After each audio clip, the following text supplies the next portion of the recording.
Thank you again, everyone, for being with us. We're truly delighted that you are here. We're truly delighted that you have taken this time to join together in the experience of the presence of the divine. Last week we talked about ideas of not believing everything that you see, which really got down to judging with a righteous judgment, not judging by appearances. And today we're going to push it a little bit further. We're going to go one step past. We're going to go beyond. And I realize that it may seem confusing. We're just perhaps getting our mind around the ideas that we discussed last week. And now we're going to move beyond those ideas. But that's good. It's good that if it is confusing, because we need to be willing to let go of every and any idea that we have, so that we can participate in the eternal now, the eternal now that God is. You might recall in the book of Exodus the story about how Moses led the people out of Egypt. And of course, they went through all these trials and tribulations, and every time something came up, God was there in this story. Now, to me, it's a teaching story. It's a mythology. It's telling people to trust in God. And they were moving forward with each and every experience, and there was the presence of God in their midst, and it was in their midst in the form of the fire that was leading them. It was in their midst as the manna that appeared from heaven, the bread that they ate, the quail that migrated over their route. They had food. It sustained them in the desert for all these years. And yet the human side of them, the ego, the intellect, complained. It wanted to go back to the hell that it knew, rather than to go forward to the heaven, the new experience that they didn't know. And if you recall the story, they got right up to the boundary of the land of milk and honey, which in biblical terms, that stood for prosperity and harmony. Right? They got right up to the boundary, and they sent their spies in to scope it out. And some came back and said, "This is a bad place, don't go in there." Now remind yourself that God had led them through all kinds of things, even through parting the waters, according to the story. They had been through all of this tribulation, and their spies came back and said, it's dangerous in there, we better not go. But some came back and said, it's beautiful in there, we ought to go. And the people decided not to go. And what we are told is that they could not enter because of their unbelief. And that they had to wander in the desert for another 40 years until the old generation, until the old concepts, the old ideas were gone. And it was only then that they could move into the next level of their experience. I invite you to kind of keep that story, or as your minds remember stories, keep that story with you, because that's the story of each and every one of us. It's not just an historical fact of something that happened a long, long time ago to a different people. And it's not just a mythology which is a teaching story that contains values. It is your story. It is my story. Emmett Fox tells us that the Bible is a story of the evolution of the soul, and that you and I are each and every character in the Bible. That is some part of our psychological makeup. That's why we can relate to them. So we are the people who are right there at the edge, right there looking, peeking through the fence, looking through the knothole at that which we desire And the only thing keeping us from experiencing it are our concepts, our ideas, our false ideas. The things that we have grown accustomed to, the things that we want to hold on to, the people in our lives we want to hold on to, the places in our lives that we want to hold on to, the ideas in our lives that we want to hold on to. So what we want to come to today is a realization which goes beyond understanding, but a realization that God is all there is, and a realization of the experience of the presence of the divine. And Joel Goldsmith tells us that all religions, or most religions, will tell us that God is love and God is everywhere present. That seems to be kind of if we could get beyond the differences of the religions, if we could get down to the essence, it would say God is love and God is everywhere present. God is peace and God is everywhere present. And if God is love and is everywhere present, then why isn't God's love visible? Why do people do mean things to one another? Why is there war? Why is there terrorism?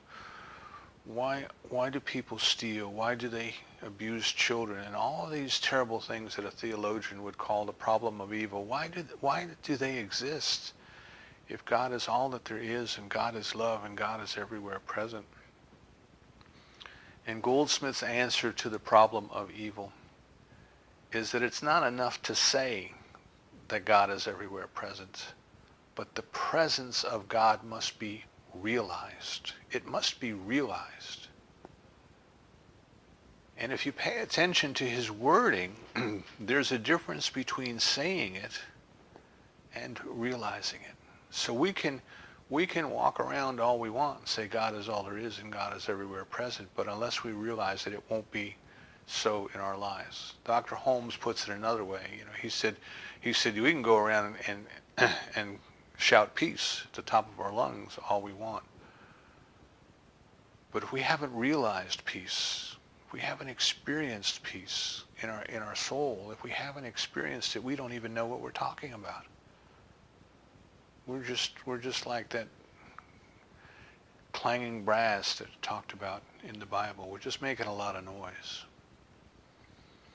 So what we want to come to today, coming off of last week and taking a step towards it last week by acknowledging that we have to let go of our false judgments. Now we want to see if we can take it a step further and say, can we just let go of judgments? Can we let go of all of our concepts? Can we let go of all of our attachments, right? And all religions teach us this. We have to let go of attachments. The dissolution of ego, the Eastern traditions put it, we have to let go of our attachments. And we are so darn fond of our attachments. We define ourselves by what we are attached to, or it defines us, that we really have a hard time letting go of them. So let's just talk about our concepts a little bit, our ideas, the beliefs that we hold to be true. And hopefully we can understand that they are nothing more than an opinion, nothing more than an idea. Ernest Holmes tells us that religion is nothing more than someone's opinion about God, And yet we're eager to take up arms and go and attack one another because we have different opinions about God. So imagine an artist who goes down to the beach on a beautiful day, and she takes out her easel and she puts up a canvas, and she opens up her kit and takes out her paints and her brushes, whatever medium of the day happens to be, and she begins making a beach scene. When she captures the beautiful blue sky and there's little white puffy clouds. Bob Ross might call them happy clouds. There's beautiful little puffy clouds in the sky. She gets the ocean with the sunlight glistening off of it. And as she looks out, there's none there right now, but she knows that they're usually there. So she puts a dolphin in the water, and you can see the dorsal fin of the dolphin as the dolphin's coming up and coming out of the water. And then she goes and she puts a flight of pelicans. If you've ever been at the beach and see the pelicans, how they just skim right across the surface of the ocean. They kind of hover maybe 18 inches above the waves, and as the wave rolls in, the pelicans just slightly go up with it, and as the wave rolls down, the pelicans slightly go down with it. And there's a formation that they're in, that as they do that. So she starts to put some little pelicans in the scene, and she goes and she draws some children, and the children are running and playing, and their mouths are open as if they're shouting to one another, and it helps you to remember the sounds of children playing while you're at the beach.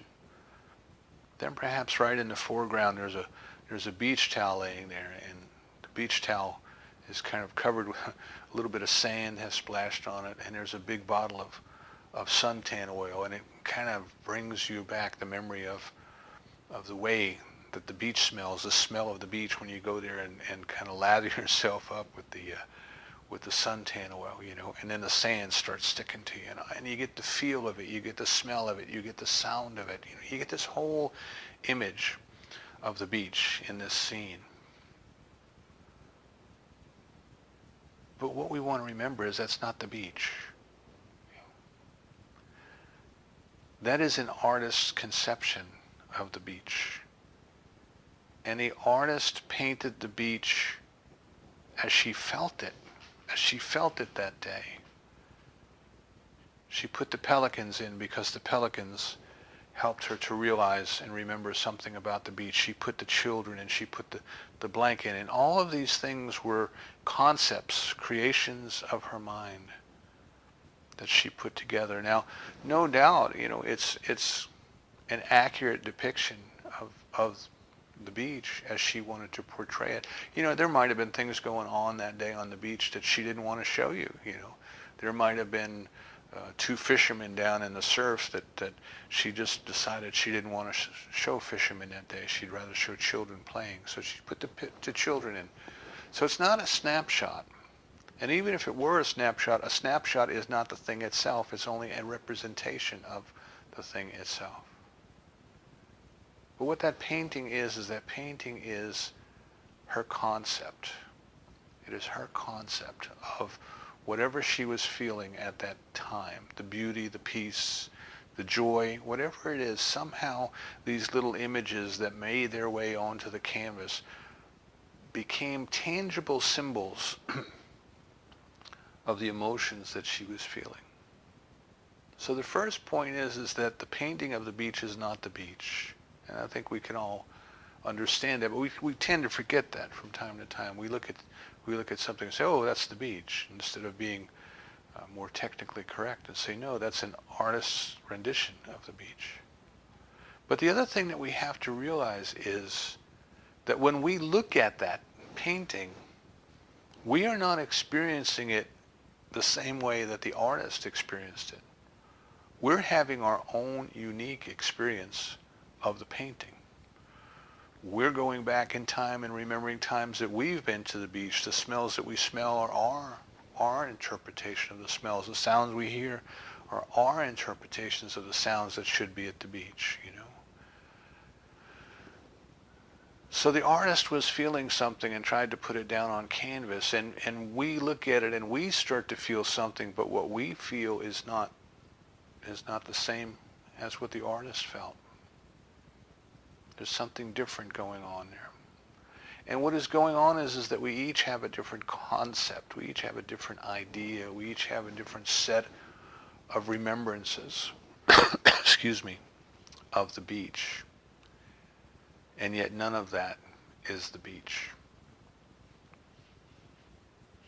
So this is what I mean by moving beyond the concept, moving beyond the ideas, and moving into the realization of the experience. So when it comes to the divine, excuse me, I'm just going to get a sip of water here.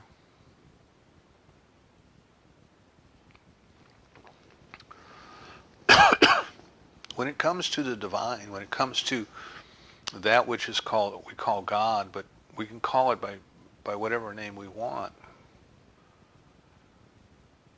When it comes to that, we have to recognize that God is not our concept of God.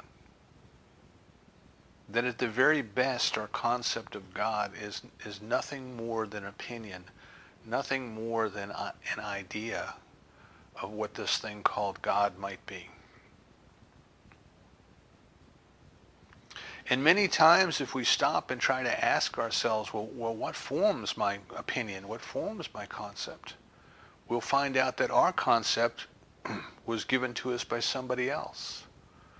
Whether it be our parents, whether it be the clergy, whether it be the authors of books, whether it be the authors of scripture, no matter how, it is just somebody else's concept, you see. And we're just taking that concept and perhaps taking bits and pieces of this and that and the other, and we are putting together our own concept of what God might be. But still, it's just a concept. It is just a concept. So the first point is that whatever our ideas of God might be, it's only an idea. It's only a concept. It is not the experience of God. It is not the experience. The painting is not the experience of the beach. And the painting or the image that we create in our mind is not God. Remember, one of the earliest commandments is don't have any graven images. Don't have any false images of God. Because your idea of God rules your whole life. So we all have these images. We all have these ideas, and yet none of our ideas are entirely correct. And the reason that none of them are entirely correct is that this thing called God, this thing itself, as Ernest Holmes would say it, is beyond the conceptual. It is beyond the capacity of the intellect. It is, as the Upanishads say, it is that which is before words, but from which words come. Before words, but from which words come. We have to get back past the words. We have to get back past the concept. We have to get back even past the emotions, and we have to get to the realization, the actual mystical experience of the presence of the divine. That is what the end point, as far as we can tell at this time, that is what the end point of our spiritual practice is. That is what the end point of our spiritual growth is. We're all remembering our way back home. Ram Dass said we're all walking our way, walking each other back home. We're all trying to get back into the garden. And the garden is the place of the direct realization through experience of the presence of the divine. So if that is what we are shooting for, then we want to take a look at some of our concepts, some of our ideas of God, and see how perhaps we can go beyond them, how we can move beyond them, how we can move into the realization of the experience of the presence. And as we said last week, once we start to define God, we've kind of lost it, because God is something that cannot be defined. It cannot be limited by our definition. It is omniscience. It is omnipresence. It is all powerful. Actually, it is all power. And that is about as much as we can really say, and we don't know what that means. The human mind does not know what that means. We cannot comprehend something that is without beginning or end. We cannot comprehend something that is all powerful. We cannot comprehend something that is everywhere present all at the same time. It goes beyond our conceptual ability to understand.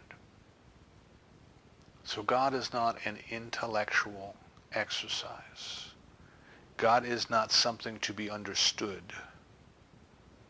but God is something to be experienced.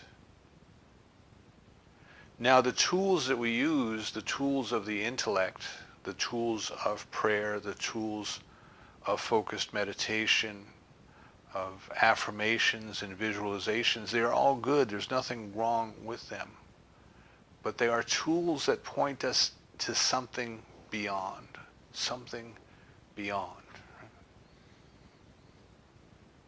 So when we first learn how to meditate, when we're first learning how to meditate, we have to have an object of our meditation, because our whole experience is just focused on the objective. It is focused on material things. It is focused on the physical experience. That without an object for us to bring our attention to, our mind will create one. Our mind will create daydreams. At night it'll create dreams while we sleep. We will create dramas in our head. We'll have little conversations going in our head. And all of these things where the consciousness is giving itself something to keep it busy. So when we learn how to meditate, we focus on an object. It could be a plant, it could be a vase of flowers, it could be a candle, could even be our breath. Usually it is our breath, right? Because we always have it with us.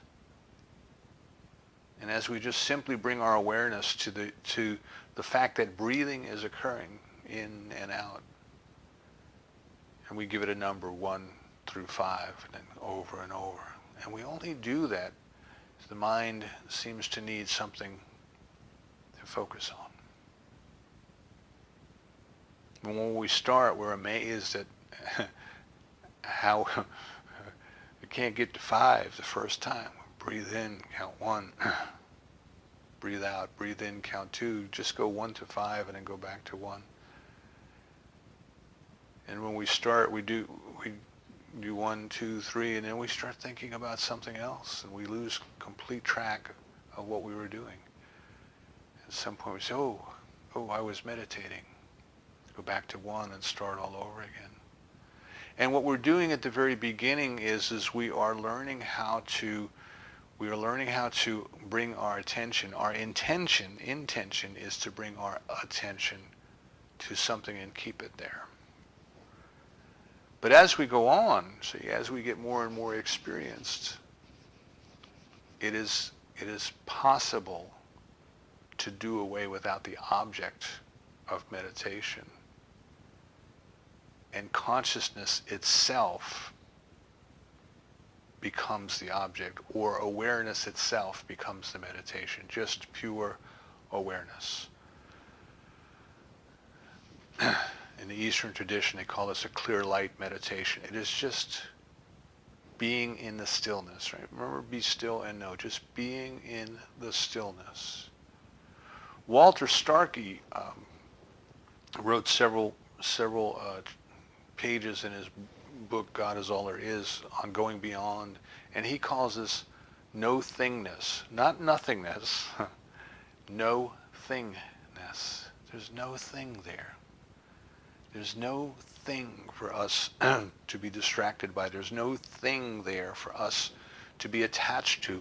There's no thing there.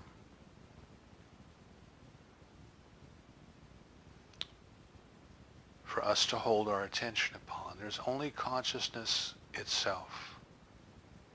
There's only the presence of the awareness itself.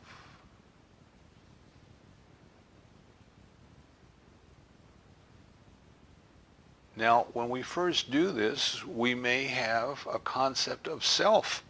Who am I? That we bring into the meditation. And we may think that I am meditating. I am the one, me. Okay, this is the me generation. It's very normal. It's the stage of the evolution of consciousness where we are trying to figure out who we are. Usually we try to figure out who we are and define ourselves in terms of what we're not. Then we start to define ourselves in terms of what we are. And then at some point we have to define ourselves in terms that we are not. There is only a unity of life. So we may go into the meditation and think, I am meditating, and I am aware that I am, and I am focusing, and all these kind of things. And we have to get beyond that concept, because that is a dualistic concept. That is a concept of separation. It's very, very hard for us to overcome that one, because everything in empirical evidence about us tells us that we are separated. We're separated from God. We don't know where God is. We think God is out there somewhere. We're separated from each other. We are different than each other.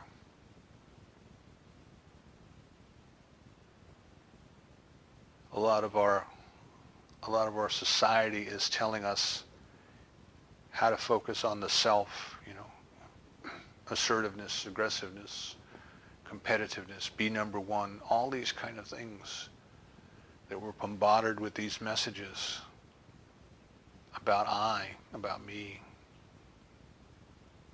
And if we wish to realize the experience of the presence,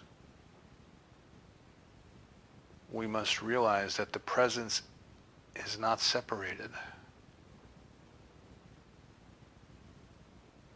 We're not going to experience,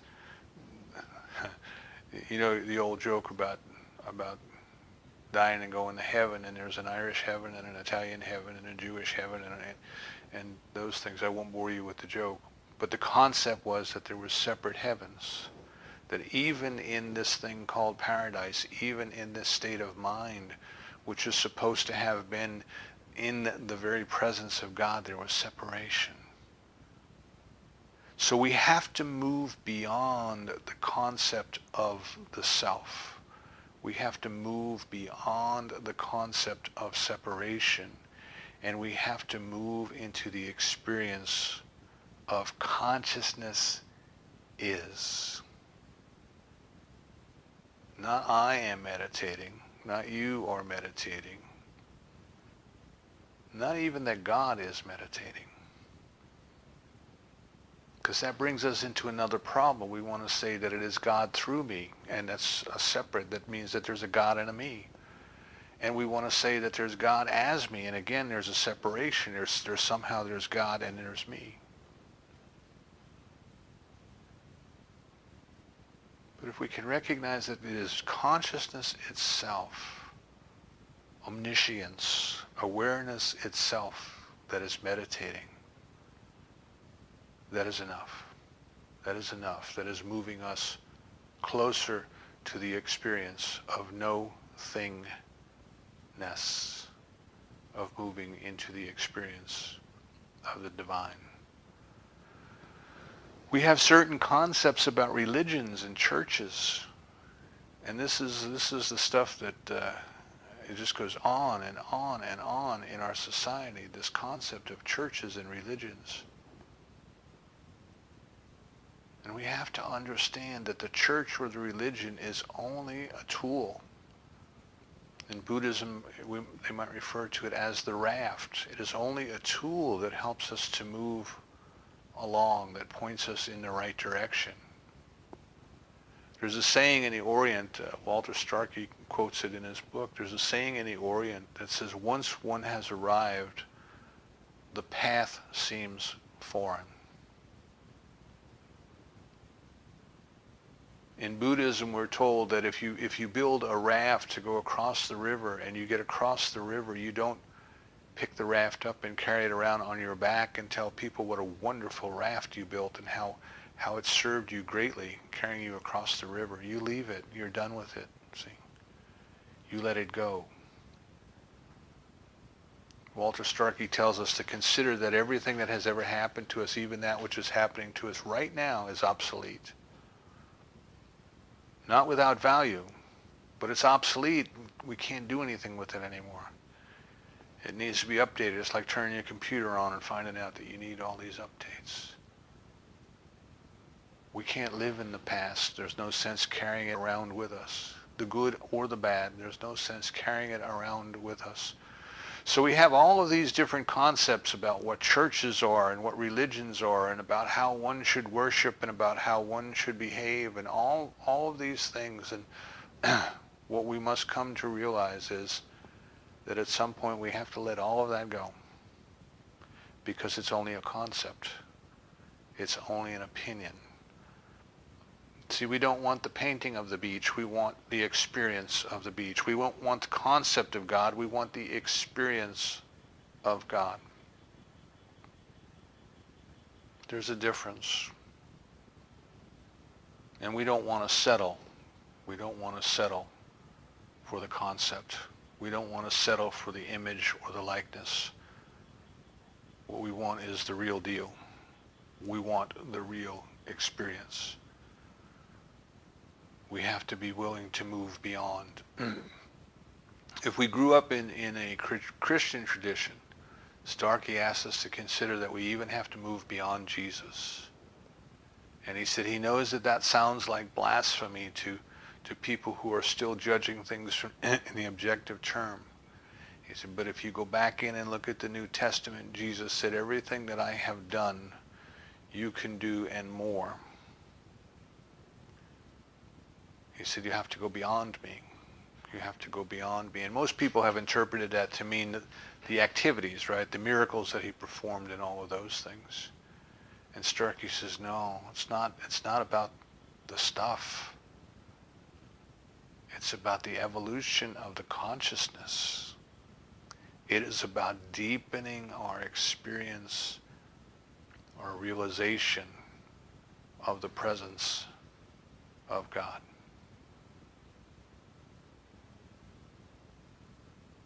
We come to ideas even of purse and script, of money and of substance and of support, and there's this great struggle, if you will, between religion and between money that's gone on. You know, the idea of you can't serve both God and money. The misquotation that says money is the root of all evil, when in fact it says that the love of money is the root of all evil.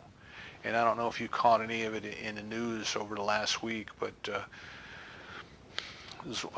televangelist that has one of these mega church ministries, and a few months ago had asked the followers to donate $300 each so they could buy a new jet, a corporate jet that cost $65 million.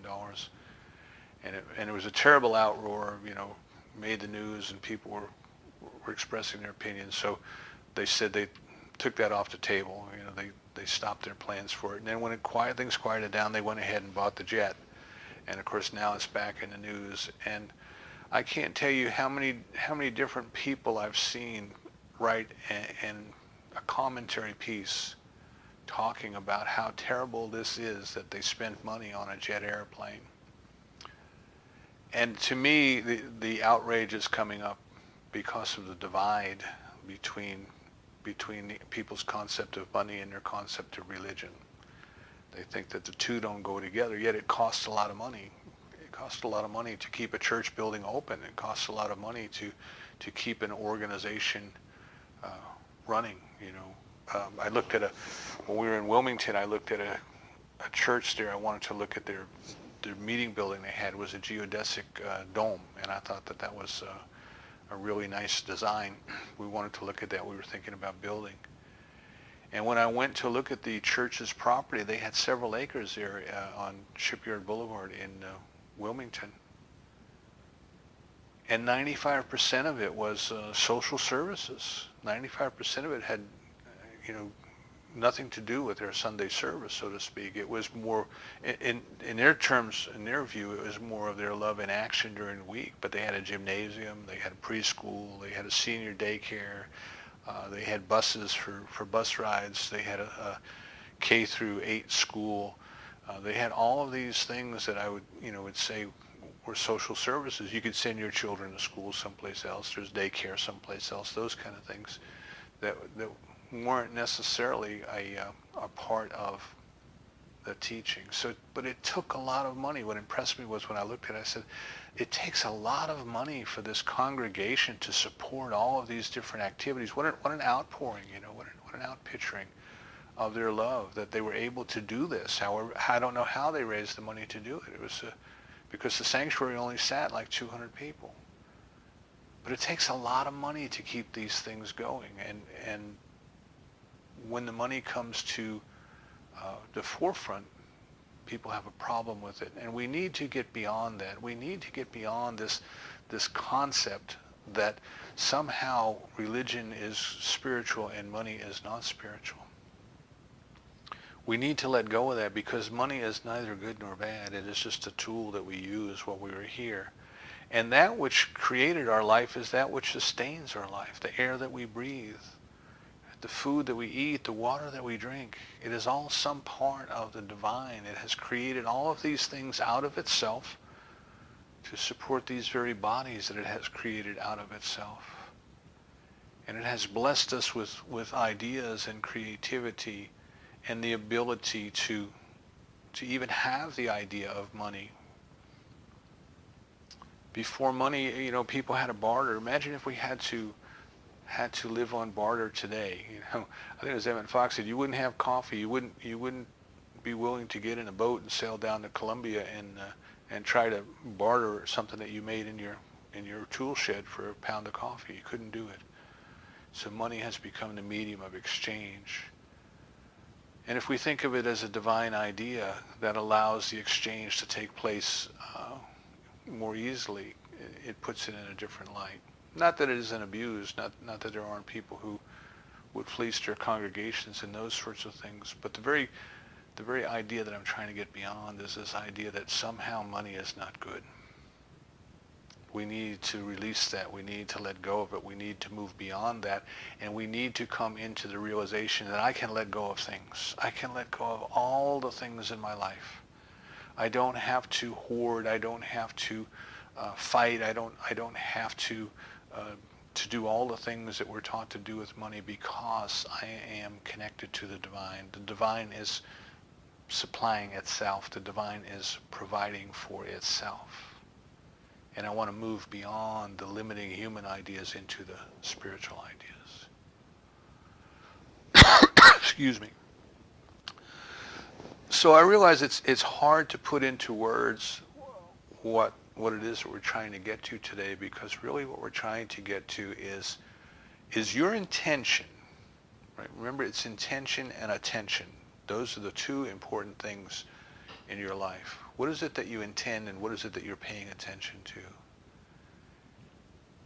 Is your intention to move beyond the concepts, the human concepts, and move into the realization of the experience of the divine? Is your intention to dissolve and let go of every and any idea, not just the erroneous ideas, but any idea? To let go of them so you can move into the no-thingness, to be still, to go to the secret place of the Most High, which is within, and to just be. And you might notice I didn't even say just to be with God, because that would imply that there was God and something else to be with it. But to just be. What Starkey tells us is that we may have the loftiest concepts of God. We may have the highest ideas of God that any human being has ever had. But if that idea of God includes something outside of us, rather than something that is already within us, the concept has failed us. So our intention is to realize the very presence of the divine without this idea of I am realizing it or you are realizing it, but just to realize it. Consciousness is meditating. The divine is realizing itself. It is reflecting upon itself.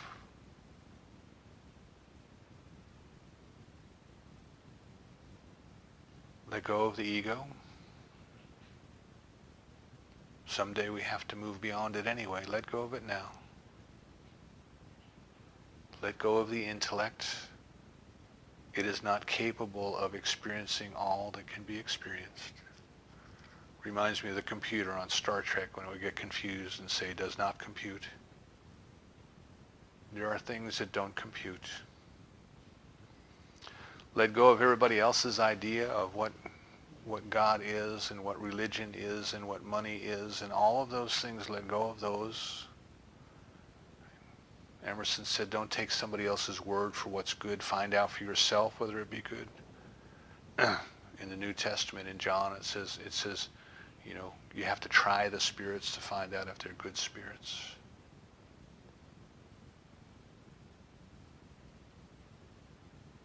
And just be willing. Just be willing this week. Let it be your intention. When you get out of bed and you do your morning spiritual practice, let it be your intention that this day the presence of the divine is realized. And that's enough. Don't say by whom, don't say where whom, don't say how. But in this day, the presence of the divine is realized. Try not to even think about what that should be, because those are only your concepts. But just try to live in the experience. Live in the experience.